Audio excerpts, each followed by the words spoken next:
Hayvonlar shahri 2 multfilmi chiqdi, lekin siz hali ham ushbu detallarni multfilmdan payqaganingiz yo'q. Bugungi videomiz mavzusi sirli kapishondagi maxluq aslida kim? Zootopia 2 multfilmidagi Disneyning boshqa proyektlariga qoldirilgan belgilar va titrlardan keyingi sahnasi haqida. Sizlar bilan Kamina Anvarjon, bu Anvar Yuz kanali. Qisqa introdan so'ng davom etamiz.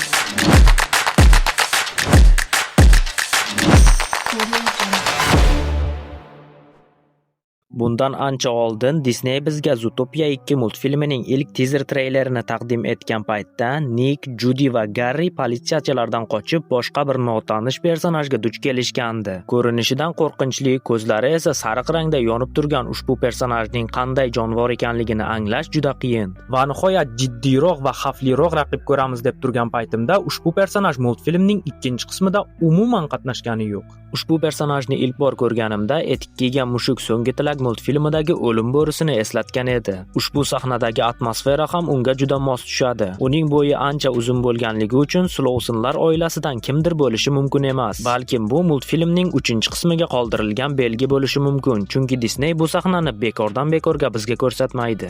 Oshpaz sher boshidagi sichqon bilan ovqat tayyorlamoqda. Uning siri fosh bo'lganidan keyin bosh oshpaz buni bilgandim deya e'tiroz bildirmoqda. Bu albatta Ratatouille va undagi bosh oshpaz va Linguiniga belgi. Judy ilk bor Garri bilan suhbat qurayotgan sahnada Nick uni skоворodka bilan urib yiqitadi. Bu sahna Disneyning Rapunzel multfilmiga ishora. Rapunzel ham skоворodkani qurol qilib ishlatgan edi.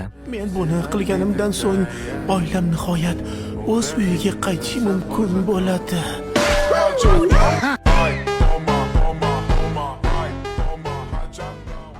Nick suv olish uchun apparatdan foydalanayotgan ushbu sahnada Coca-Cola'ni Koala-Colaga o'zgartirishganini ko'rishimiz mumkin, lekin bu hali hammasi emas. Multfilmda juda ko'p brendlar, mashinalar va hattoki telefonlarga ham o'zgartirish kiritilgan. Nickning do'sti ko'chada qaroqchi disklarni sotish bilan shug'ullanadi. Uning to'plamidagi bosh qahramonlari Zootopiadagi hayvonlarga o'zgartirilgan. Bu yerda qahramonlar shahri, Rapunzel, Ralph, Moana, Velikan va Muzyurak multfilmlarini ko'rishimiz mumkin.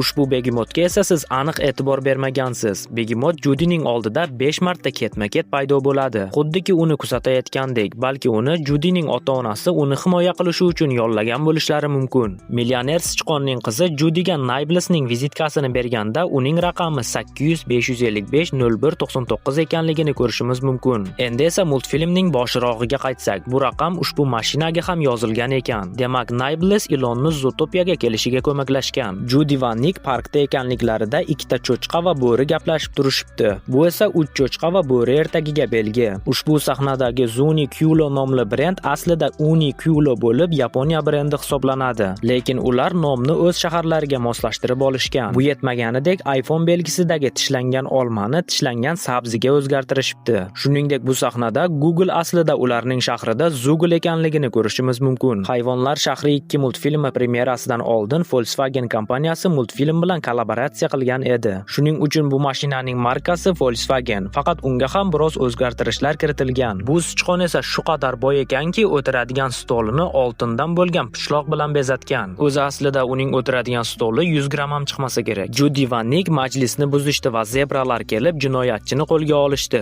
Ularning raqamiga e'tibor bersangiz, u ham zebra ekanligini payqaysiz. Agar sezmagan bo'lsangiz, multfilmda titrlardan keyingi sahna mavjud. Unda 3-qism chiqishiga belgi qoldirib ketilgan. Tepadan tushgan par to'g'ridan-to'g'ri multfilmning 3-qismida qushlar paydo bo'lishiga belgi. Zootopiyada qushlar yo'q. Shunday ekan, yana bir chaqirilmagan mehmon 3-qismda qahramonlarni jangga chorlaydi. Multfilmning 3-qismi haqida Disneydan rasmiy anonslar yo'q, lekin tez orada e'lon qilishsa kerak, chunki kassa yig'imlari bomba bo'lib bormoqda. Biz esa videoning yakuniga yetdik. Agar yana qaysidir detallarni multfilmdan payqagan bo'lsangiz, kommentariyada yozib qoldiring. Video yoqqan bo'lsa albatta like bosing. Keyingi videolarda ko'rishguncha sog' bo'ling, salomat bo'ling. Xayr.